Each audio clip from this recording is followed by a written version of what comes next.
Selamat datang kembali di pembahasan mendalam kita. Hari ini, kita mau gali satu topik yang penting banget nih buat para pemimpin.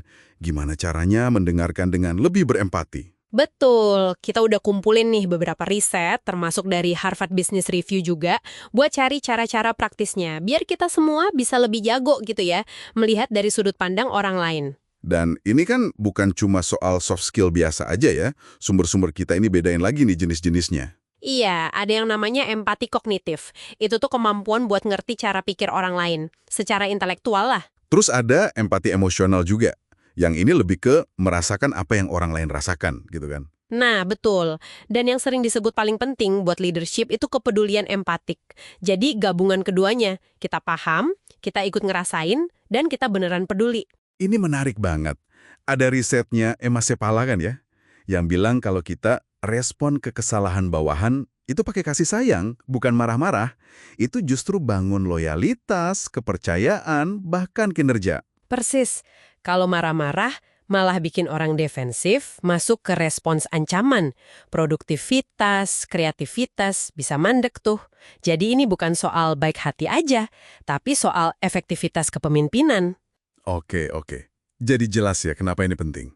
Terus gimana caranya biar kita bisa lebih empatik dalam mendengarkan? Apa nih kunci pertamanya? Kunci pertama yang kayaknya paling dasar dari semua sumber ini, berusaha benar-benar paham, secara mendalam, bukan cuma dengerin sambil lalu. Bedanya apa tuh secara praktis? Saya sempat baca analogi menarik dari Zenger dan Folkman soal ini. Ya, yang soal trampolin itu ya. Pendengar hebat itu katanya bukan kayak tembok yang cuma mantulin apa yang kita bilang. Gitu. Fokusnya benar-benar masuk ke perspektif orang itu. Nah, ini butuh empati kognitif tadi. Jadi kayak usaha buat pinjem kacamata mereka sebentar gitu ya. Mencoba ngerti kenapa sesuatu itu masuk akal buat mereka saat itu. Walaupun mungkin kita nggak setuju. Tepat. Dan ini perlu usaha aktif loh. Apalagi kalau lagi dalam percakapan yang sulit. Holly Wicks juga bilang, tahan dulu keinginan buat nyimpulin atau ngebantah. Dengerin dulu baik-baik cerita lengkapnya. Pahami situasinya dari sudut pandang dia. Oke. Jadi langkah pertama, pahami perspektif mereka. Tapi kan seringkali yang jadi penghalang itu malah diri kita sendiri ya. Bias-bias internal kita, ada temuan menarik soal ini kan? Banget. Ada yang namanya paradoks pengalaman. Ini dari Rutan dan kawan-kawan. Agak aneh sih kedengarannya, tapi ternyata justru lebih susah buat kita berempati sama orang yang ngalamin masalah mirip sama yang pernah kita alami. Loh, kok bisa? Bukannya harusnya lebih gampang ya? Nah, itu dia paradoksnya. Karena kita cenderung banding-bandingin sama pengalaman kita. Atau malah ngejudge cara dia ngatasinya. Harusnya kan gini, kok dia gitu sih? Gitu. Wow, ini counterintuitif banget. Jadi intinya, kita perlu sadar sama kecenderungan ini, terus fokus ke pengalaman unik dia, bukan pengalaman kita sendiri. Persis. Terus ada lagi nih, paradoks kekuasaan dari Keltner.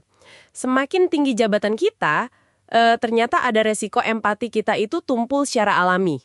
Waduh, Bukan berarti jadi orang jahat ya, tapi karena kekuasaan itu bikin fokus kita lebih ke tujuan besar, ke target. Kadang jadi kurang peka sama perasaan individu di tim. terus solusinya gimana dong? Ya, perlu usaha sadar. Misalnya, aktif minta feedback. Atau sengaja luangkan waktu sebelum rapat buat mikirin, tim saya lagi gimana ya perasaannya?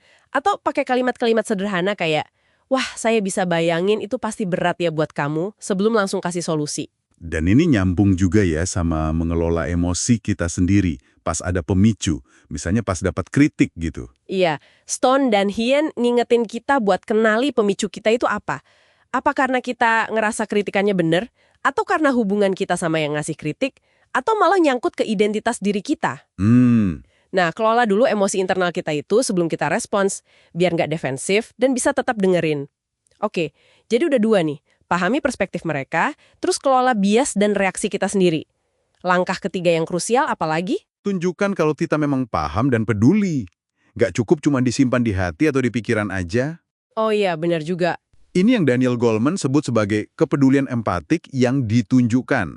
Harus ada aksi atau kata-kata nyata. Pakai bahasa yang nunjukin kita dengerin dan peduli. Bukan ngehakimi atau buru-buru ngasih nasihat. Kayak saran Keltner tadi. Gimana kalau soal nunjukin sedikit kerentanan? Itu membantu nggak sih buat bangun koneksi? Bisa banget, kata Brené Brown kan gitu. Tapi ya perlu lihat konteks juga. Bukan berarti kita ngeluh terus ya, tapi berani nunjukin sisi manusiawi kita secara bijak. Ada juga konsep menarik nih, empati tegas dari Goffey dan Jones. Empati tegas. Gimana tuh? Maksudnya, kita peduli banget sama orangnya, bahkan coba masuk ke dunia mereka, pakai bahasa mereka misalnya. Tapi, kita tetap pegang standar kerja dan tujuan bersama. Nggak lembek soal hasil. Jadi peduli sama orangnya, tapi tetap tegas soal pekerjaan dan standar. Oke, paham. Iya. Dan kalau lagi konflik, Wicks menyarankan untuk nyatakan ulang niat baik kita secara eksplisit. Karena orang sering nebak-nebak niat kita dari kata-kata aja. Akui juga poin mereka yang valid, walau kita nggak setuju semuanya. Kadang malah kalau ada taktik agresif, kita bisa sebutin secara tenang gitu ya. Bisa jadi malah, meredah. Bisa jadi, itu salah satu teknik juga. Baiklah, coba kita rangkum ya. Jadi, 3 kunci utama mendengarkan dengan lebih empati dari sumber-sumber ini. 1, benar-benar usaha pahami perspektif unik mereka. Yap.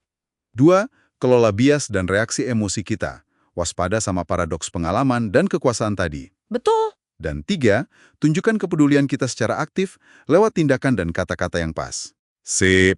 Tapi ada satu lagi nih, pemikiran penutup yang penting buat Anda renungkan juga. Sumber kayak Adam Waits itu ngingetin kalau empati itu ada batasnya loh. Oh ya? Maksudnya? Ya, bisa bikin capek. Ada istilahnya compassion fatigue. Terus, kita juga secara alami lebih gampang empati ke orang dalam kita dibanding orang luar. Ini bisa jadi bias juga kan? Bener juga ya.